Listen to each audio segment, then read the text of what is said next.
First tonight, developing news in campaign 2014. Exactly 2 weeks before the September 9th primary, the top Democratic candidates for Rhode Island governor went head-to-head. Tonight's debate comes just 1 week after our Eyewitness News Providence Journal poll released some changes in this race. Gina Raimondo, Angel Taveras, and Clay Pell presented their cases to Rhode Islanders in an aggressive debate as the race heats up leading up to the primary. We have live in-depth coverage tonight of this race that will have an effect on every Rhode Islander. Tim White is standing by with a reaction from our Eyewitness News political analyst. But first, we start with Walt Buteau with a wrap-up of tonight's debate. It's been said many times that these candidates are very similar on many of the key issues, but tonight they tried to show us how different they are from each other. Consistently mischaracterized who It was a back and forth from the start. Move beyond the politicians that have held us back. On Taveras' claim about Raimondo's Wall Street connections. The mayor is not telling the truth. There is $70 million that's going to Wall Street right now that was not going before. Raimondo fired back, criticizing Taveras' Providence pension reform. His pension reform also came with 2 property tax increases, a commercial rate tax increase, and a car tax. How do you defend that? You taxed your way out of the problem. Well, I think people know the whole story, the whole truth, and that is that we made difficult choices, that we have a smaller workforce now, that we spend less money on the city side than fiscal year 2010. Pell criticized the negativity. That's a difference between 2 elected politicians who are squabbling. But then he invited some criticism on himself. I'm proud to be the only candidate who has refused to take a dime. That is how one takes on special interests. That is how one actually creates change in government. It is easy to talk about that when you can write million-dollar checks to your campaign.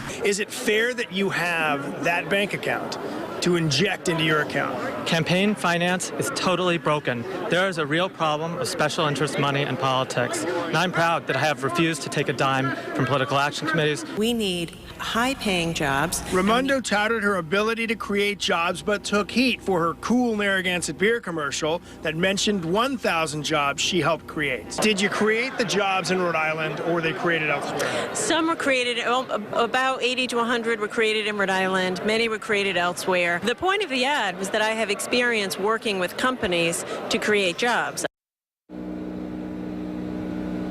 All 3 candidates tell us it's a race they expect to go down to the wire, which is now only 2 weeks away. With the Target 12 investigators in downtown Providence, Walt Buteau, Eyewitness News. Our campaign 2014 coverage continues now. We wanted to know if there was a perceived winner during tonight's debate. Target 12 investigator Tim White served as tonight's moderator and spoke with our Eyewitness News political analyst for reaction. He joins us at the Providence Performing Arts Center with more live campaign 2014 coverage. Certainly high stakes going into tonight's debate, but our political analyst says the good news for each campaign is no one hurt their chances tonight.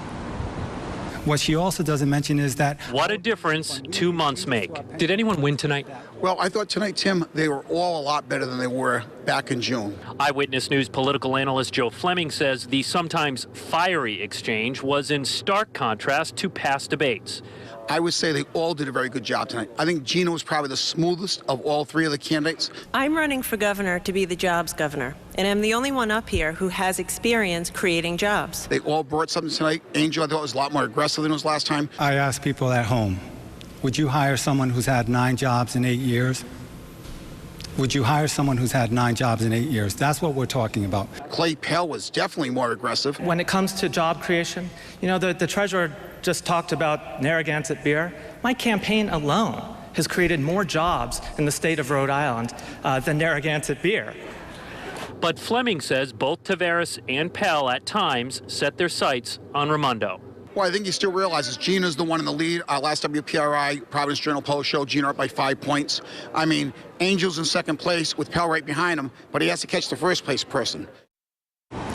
Back live now outside the Providence Performing Arts Center, the site for tonight's debate. Our poll last week also showed that 13% of Democratic primary voters are undecided. They have exactly 2 weeks to make up their mind. With the Providence Mobile Newsroom, Tim White, Eyewitness News. Eyewitness News and the Providence Journal will team up again for another campaign 2014 debate. Republican candidates for governor will face off once more. It'll be broadcast live right here on WPRI 12, stream live on WPRI.com next Tuesday starting at 7 p.m. And you can go to WPRI.com right now to submit a question for the candidates, which may be asked in the debate. There, you can also sign up for a seat to watch it in person at the Providence Performing Arts Center.